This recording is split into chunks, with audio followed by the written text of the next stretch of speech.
Earlier this week, the Illinois Board of Education released its annual report card. It looks at everything from graduation rates to progress in academic performance and student success. Rockford Public Schools Superintendent Dr. Aaron Jarrett joins us this afternoon with more on what the numbers mean. Let's start with the good. What are some of the positive takeaways from this report? Well, the good news is we're making progress. You know, we've been working really hard to increase graduation rate, freshman on track rate, which means students after their freshman year who are on track to graduate, and third grade literacy. Those have been three areas we've been really focused on, and we're seeing improvements in two ways. One, we're gaining on the state average.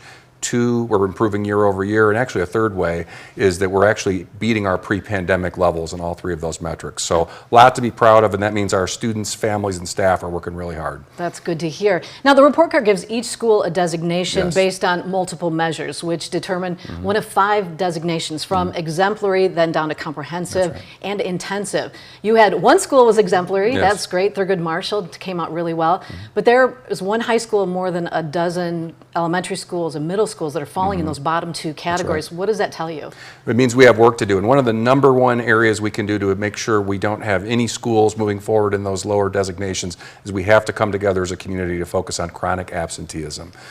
We've seen some improvement, but post-pandemic we had gone all the way up to 61% of our students were missing more than 10% of the school year. We lowered that number to 48% this year, and our goal is to get that down to 30, which is where the state average is, as quickly as possible. But that's a it's a national, state, and local problem.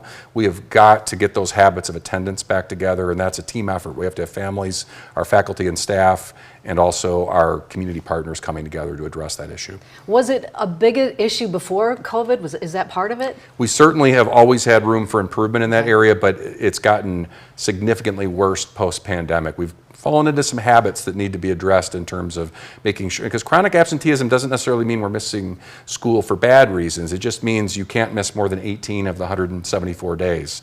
10% is the number, and so the idea is just valuing being in school. So we've got to get to the bottom of why students are missing that many days and really work together to come up with some solutions for them. Well, sure, because if you're not in school, it's tough to be learning, obviously. That's right. Now, I know you've teamed up with the city on some things because a lot of that is out of the school district's control when it comes to what's going on at home, and we know domestic violence is a big issue in town.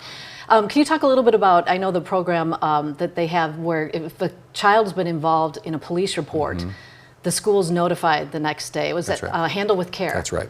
Tell me about that a little bit. Yeah, we have a wonderful program, partnership called Handle with Care, and it really keeps the confidentiality of the student and some of the private issues they're going through protected, but it does allow a teacher to know, or an important trusted staff member to know, hey, handle the student with care today. There was some kind of an event that occurred, and that happens unfortunately far too often, and we are definitely excited to partner with the city and a lot of different community partners, as well as we've made a lot of local investments in our schools to make sure there are staff members that are able to help students when they're struggling with issues related to domestic violence or other challenges in their family life.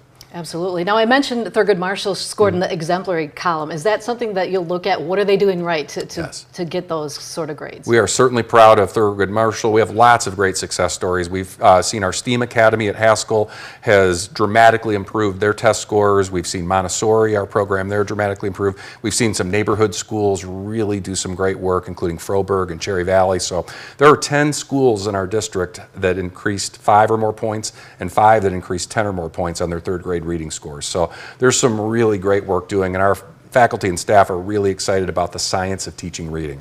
We've got to get students excited about reading, and it's something that our faculty is really committed to improving. What about graduation rates? Where are we at? We saw a 3-point increase year over year. We're gaining on that state average gradually, and I think we're going to see an even bigger gain next year. The key is starting in middle school and beyond to really get students focusing on the habits of grades. Far too often we had students that got off to a slow start their freshman year, and it becomes difficult to catch up. So we've now seen our freshman on track rate increase by about 13 points, and we know that's going to lead to much higher graduation rates. So I think we're going to see even more improvement next year.